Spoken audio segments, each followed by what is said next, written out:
бүхийн авраг цол.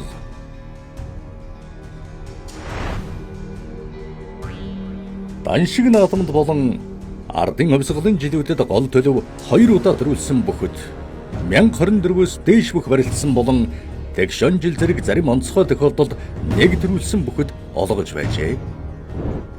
Монголын бүх ард түмний Спартакиад болон улсын аваргын тойргийн барилдаанд олгож байсан тохиолдол бий.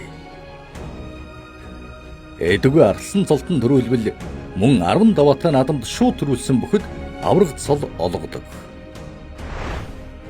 20-р зуунаас 21-р зууны үеийн Арханган Вандан, Хентийн Самдан, Завхны Шагж, Хөвсгөлийн Цэвэн Арвдан, Мөн аймгийн Бээжин, Төв аймгийн Хадбаатар,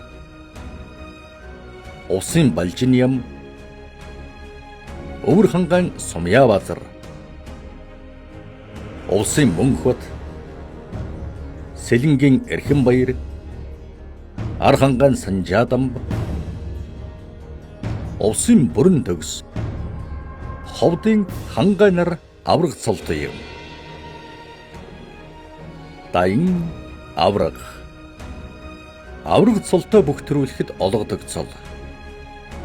Даншигын үеийн бөхчүүдээс Сэцэнхан аймгийн Хөдрөх хэмээх Гомбожов, Мөн аймгийн Буян тогтох, Түшээдхэн аймгийн Шарв жамснар дайн авраг цол авсан бол 20-с 21-р зуунд Арханган Жамян, Мөн аймгийн Чимэд очир, Булганы Цэрэн, Усын Батсуур нар дайн авраг цол хүрдэжээ.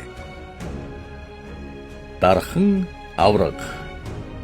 Үндэсний бүхийн дээд цол ба үндэсний их баяр наадамд дайн авраг цолтой бүх төрүүлэхэд олгодог цол юм. Булганы төвдөн дөрж, Говьалтай Батсуур, Хөвсгөлийн Дандан, Төв аймгийн Мөнхбат, Усын Баян мөнх, Өвөр ханган Цэрэн тогтох, Хентийн Батэрдэн, Арханган Өсхбаяр, Төв аймгийн Сүхбат нар дархан авраг цолтой бөхчүүд юм.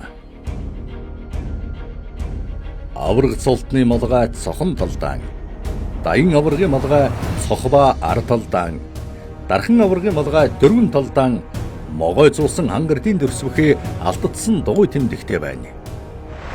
Залан улаан өнгөтэй хос залаа байх бөгөөд 70 см урттай байна. Өнгөн талын залаан дээр 2.5 см-ийн өргөнтэй шар тууцыг төрүүлсний тоогоор ойдог.